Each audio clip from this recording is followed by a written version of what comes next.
अस्सलाम वालेकुम नाजरीन, वेलकम टू अनदर वीडियो। मैं हूं फैज़ान और आप देख रहे हैं गारमेंट टेक्निक्स। नाजरीन, आज का टॉपिक है WIP यानी कि वर्क इन प्रोसेस डिपार्टमेंट के बारे में। जिस फैक्ट्री में इस वक्त मैं काम कर रहा हूं एज अ क्वालिटी मैनेजर, वहां पर एक WIP इंचार्ज के तौर पर लड़का काम कर रहा है। उसने मुझसे रिक्वेस्ट की थी कि फैज़ान साहब WIP के प्रोसेस पर यानी हमारे डिपार्ट की जो वर्किंग है उसके ऊपर भी एक डिटेल वीडियो लेकर आएँ ताकि दूसरे ये भी समझ सकें कि WIP का क्या किरदार है। तो चलिए नाज़रीन, स्टार्ट करते हैं हमारा आज का इंटरेस्टिंग टॉपिक जो कि है WIP डिपार्टमेंट के मुतालिक।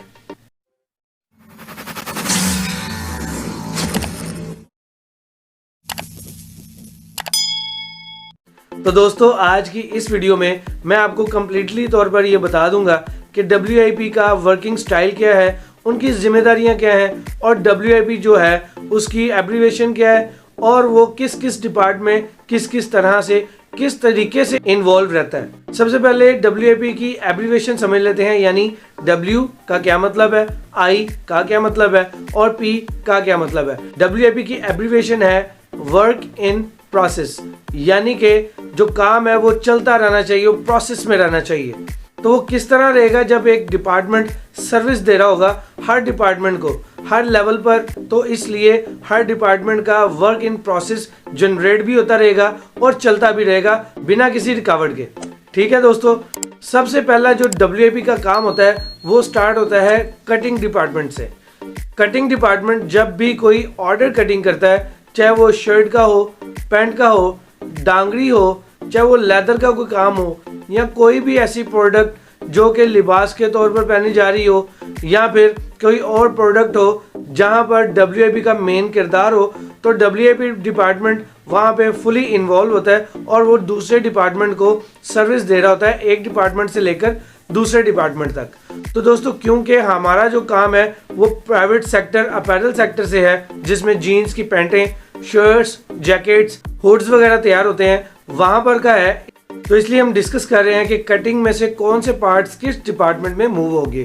तो सबसे पहले जब कटिंग कर ली जाती है किसी भी ऑर्डर की, तो उस ऑर्डर की क्वालिटी होने के फौरी बाद WIP के हैंडओवर कर दिया जाता है और उस WIP ने कटिंग में से वो ऑर्डर उठाना है। लेकिन उसका उठाने का तरीका क्या है, यानी रिसीव करने का तरीका क्या है।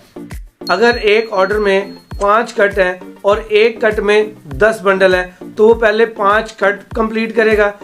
उसके बाद हर कट के अंदर जितने बंडल मौजूद होंगे उनको काउंट करेगा और फिर उस बंडल के अंदर जितनी क्वांटिटी होगी, यानी एक बंडल की अगर क्वांटिटी 20 पीसेस की है, 25 पीसेस की है या 30 पीसेस की है, तो वो उस क्वांटिटी को मेक श्योर करेगा, यानी काउंट करेगा। अगर वो क्वांटिटी पूरी होगी तो वो उस ऑर्डर को रिसीव करेगा और फिर वो स्टिचिंग डिपार्टमेंट में उसको मूव कर देगा, यानी उसकी इंडक्शन हो जाएगी स्टिचिंग डिपार्टमेंट के अंदर। तो इसी तरीके से जब सोइंग डिपार्टमेंट में वो इंडक्शन उसकी करवा रहा होगा, यानी उसको इशू कर रहा होगा स्टिचिंग डिपार्टमेंट को, तो उसको वहाँ पर एक और जिम्मेदारी निभानी पड़ेगी। वो ये कि सोइंग डिपार्टमेंट में जो वहाँ की मैनेजमेंट है, सोइंग डिपार्टमेंट की इंचार्ज, लाइन इंचार्ज या असिस्टेंट मैनेजर, तो वो अपने वर्कर्स को WIP के साथ अटैच कर देते हैं और इस चीज़ को मेक श्योर करते हैं कि जो ऑर्डर कटिंग डिपार्टमेंट से उठाया गया है, क्या उसके कट, बंडल्स और क्वांटिटी पूरी हैं। वो उसको भी क्रॉस चेक करेंगे WIP के साथ मिलकर, और उसके साथ साथ वो चेक किससे करेंगे, WIP जब कटिंग से पीस उठाएगा या सोइंग वाले जब WIP से पीस रिसीव कर रहे होंगे, तब भी उन दोनों को एक चीज़ की ज़रूर पड़ेगी, वो होगा ओरिजिनल सैंपल जो कि टाई शुदा होता है, यानी कि वो ग्रीन सील या रेड सील या फिर VMD से वेरीफाइड होता है, सिग्नेचर हुआ सैंपल होता है। उसको देखते हुए उसके जो पार्ट्स हैं आउटर के और इनर के, वो कंप्लीट किए जाते हैं। तो उस सैंपल को और जो रिसीव होने वाली कटिंग है उसके पार्ट्स को उसके मुतालिक कंप्लीट करवाया जाएगा और फिर वहाँ पर स्टिचिंग डिपार्टमेंट WIP डिपार्टमेंट के रजिस्टर पर या एक फॉर्मेट है जहां पर वो ऑर्डर रिसीव हो रहा होता है, तो वहां पर वो साइन कर देते हैं कि ये हमने complete cut, complete bundle number और कंप्लीट क्वांटिटी के साथ इसको रिसीव कर लिया है। तो वो अब आगे की रिस्पॉन्सिबिलिटी हो जाती है सोइंग डिपार्टमेंट की फाइनल टेबल तक। उसने small part, back, front, waste belt और फाइनल से होते हुए जब वहां पर क्वालिटी होकर ऑडिट होने के बाद वो ऑर्डर स्टिचिंग से ऑफलाइन हो रहा होता है और फिर वहां से उसने वॉशिंग पे पहुंचाना होता है।